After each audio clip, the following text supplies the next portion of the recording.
this is gonna be a very quick video about how I make my bone broth from chicken bones. I have to grab my crock pot. It's on top of my, I have to grab my crock pot really quick. Bone broth from chicken bones 98% of the time, because I like to buy whole chickens and separate them apart into their own separate pieces and then cook them that way. Or I will buy a whole chicken and roast it, which is exactly what I did. Yesterday, I roasted a whole chicken for Sunday dinner. I used, oh, I don't have it anymore. I used the Half-Baked Harvest Sunday slow roasted chicken recipe. It was so delicious. 10 out of 10. But I have the bones from it. When we finished, I took all the bones out and then I saved those. So we're gonna use those. And then I also had a chicken carcass in the freezer from when I had separated the bones from a chicken a couple of weeks ago. This is the easiest way, in my opinion, that I have been able to make bone broth. I'm very low-key with my bone broth. I'm really intentional about it, or I'm at a store that has soup bones, really inexpensive. I'm usually just making chicken bone broth. I know beef bone broth has different nutrients in it and a little bit more protein, but I just like to do what's available to me and what's easy. So maybe once in a blue moon, if I go to a store and I see soup bones and they're a good price, I'll grab those, but 99% of the time it's going to be chicken bone broth. These are the bones from the chicken we had yesterday. The actual main carcass is broken in half because it just broke apart when I was trying to get all the meat off of it. There is also some leftover onions and garlic in here from my roast, so I figured I would pull those out. And I'd pull those out and throw them in here. And then I also have the carcass that was in my freezer that is currently roasting. I'm roasting the bones right now just to, I don't know. So I can't remember where I read or where I learned this. I think it actually makes it less greasy if you do that, but I could be wrong.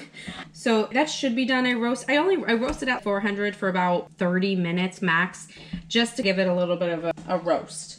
So we're gonna pull that out.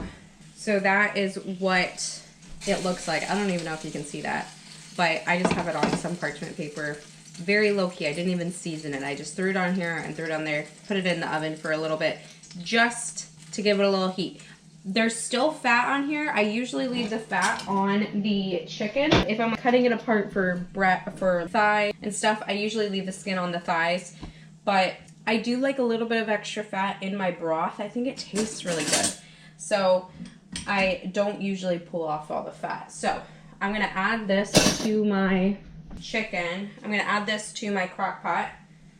I am using I think this is a 12-quart crock pot since I have 2 chickens, and I'm not very precise about really anything when it comes to bone broth. I will fill it with water until everything is submerged. I'm gonna get some water started. I need a container.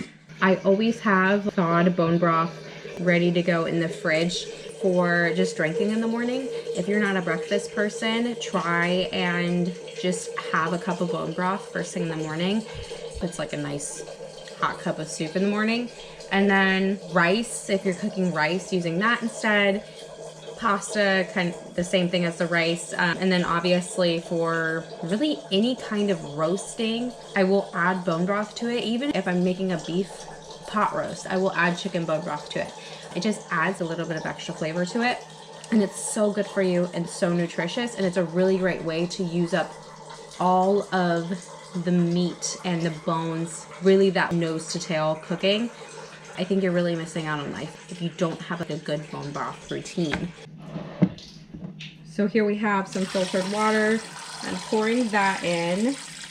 It looks like I could probably do another half of one of these.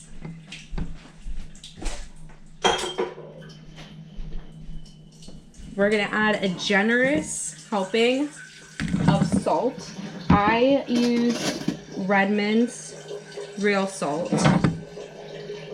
Like my favorite salt. If you have not tried Redmond's, you have got to switch. It's definitely way pricier than Morton's table salt, but the taste is just like out of this world. It has like an actual flavor to it. Amazing. And it just has real minerals sourced in the United States. I just think it's all around kind of some of the best stuff you can get.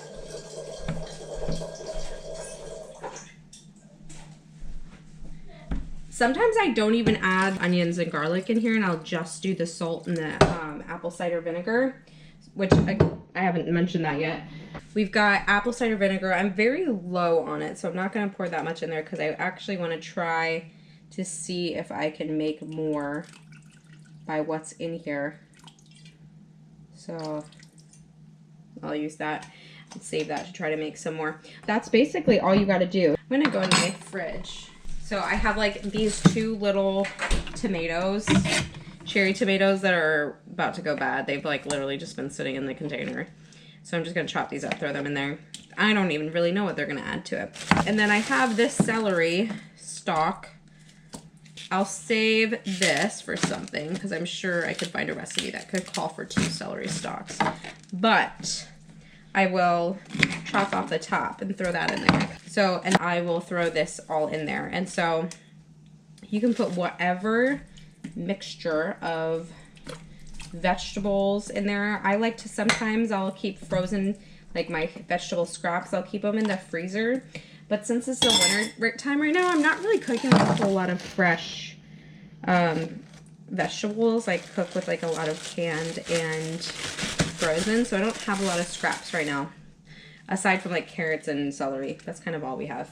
And then I found this loose shallot that has, I remember when I bought this, I bought a few and I haven't used this one. It's gonna go bad soon. So I'm just gonna throw this shallot in there. I have this garlic starting to grow green on the top, so I'm just gonna smash it.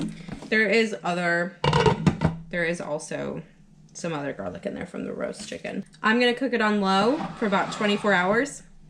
So tomorrow afternoon, I will come back on here and strain it all out for you and show you what we got. Good morning. It's been about a little more than 24 hours for my chicken bone broth. I'm gonna show you what it looks like. This is what she's looking like. She's been quite a bit of time.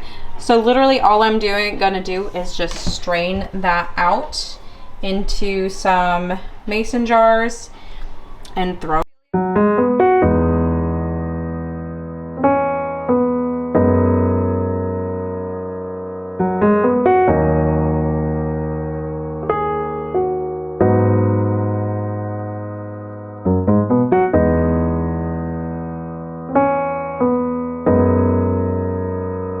There you have bone broth. I have 2 of these. I have no idea how much this is. So probably between the 3 of them, close to like 60 ounces of bone broth. It's not necessarily free. It's like I was already going to purchase the chicken, so might as well just buy the whole chicken, make a roast, cut it up, and you're getting that delicious bone broth that you're not having to purchase at the store. Because even, you know, the nice brands, the Kettle and Fire brand, is expensive. So, and this is, in my opinion, is a lot better.